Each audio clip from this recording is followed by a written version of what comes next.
महंगाई भी बहुत ज़्यादा है। आज आज अगर कोई महंगाई पे बात ना करे तो मेरा ख्याल है वो बड़ी ज़्यादती होगी। अवाम का बुरा हाल हो गया है।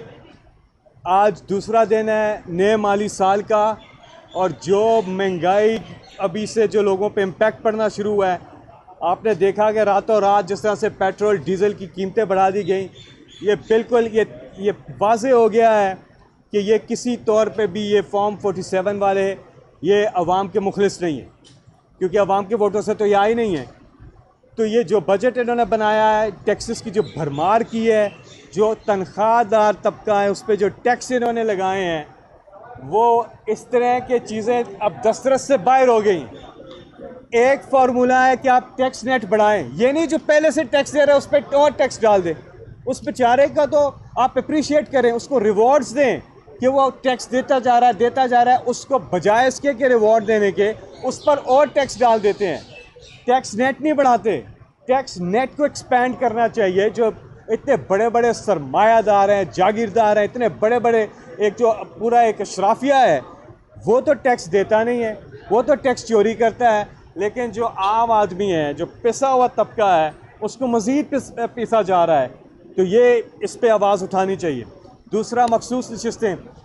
एक बात आज भी अदालत ने एक बात बिल्कुल उभर कर सामने आई है अदालत की तरफ से कि इलेक्शन कमीशन ने जो पीटीआई को एज पॉलिटिकल पार्टी ना मानकर इलेक्शन में एक इस सुप्रीम कोर्ट का जो फैसला था बल्ले के निशान के हवाले से, उसकी गलत तशरीह भी की है, और दूसरा कॉन्स्टिट्यूशन को वायलेट भी किया है। ये बात सामने आई है। इसके बाद अगर वो वायलेशन थी कॉन्स्टिट्यूशन की, तो इसका मतलब कि पीटीआई के जो उम्मीदवार थे उन्हें पीटीआई के उम्मीदवार ना रखकर, ना मानकर आपने उनको आज़ाद होने पर मजबूर किया, और वो आज़ाद इलेक्शन लड़े। फिर उन्होंने जब वो पीटीआई ज्वाइन भी करना चाहते थे, पीटीआई तो सामने थी नहीं, इलेक्शन कमीशन ने नहीं रखी, उन्होंने कहा आप नहीं कर सकते, तो उन्होंने सुन्नी इत्तेहाद काउंसिल किया। अब इससे होगा क्या? नंबर 1, पीटीआई रिस्टोर होती है, ये जो बात हुई है। दूसरी चीज़, पीटीआई के सारे जो हैं उनको मखसूस नशिस्तें उनको मिलती हैं।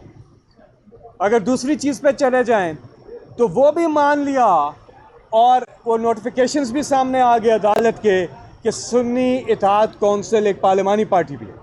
उस बेसिस पे भी सुन्नी इत्तेहाद काउंसिल को तो या नशिस्तें पीटीआई को मिलती हैं या सुन्नी इत्तेहाद को मिलती हैं। तीसरी कोई चीज़ इसमें नज़र नहीं आती है। आज जो है फैसला आना था, आज ये कहा गया था कि 1.5 बजे तक जो है फैसला ना भी आता, आज कंक्लूड करना था इस पूरी हियरिंग को, और फिर फैसला रिजर्व करना था या जो भी, लेकिन आज कंक्लूड होना। लेकिन इससे पहले कहा गया था कि 24 और 25 तारीख को कंक्लूड होगा जून की। आज हम जुलाई में हैं, आज 2 जुलाई है, और अब 9 जुलाई को लास्ट हियरिंग होगी। फिर 25 मिनट का काम रह गया है।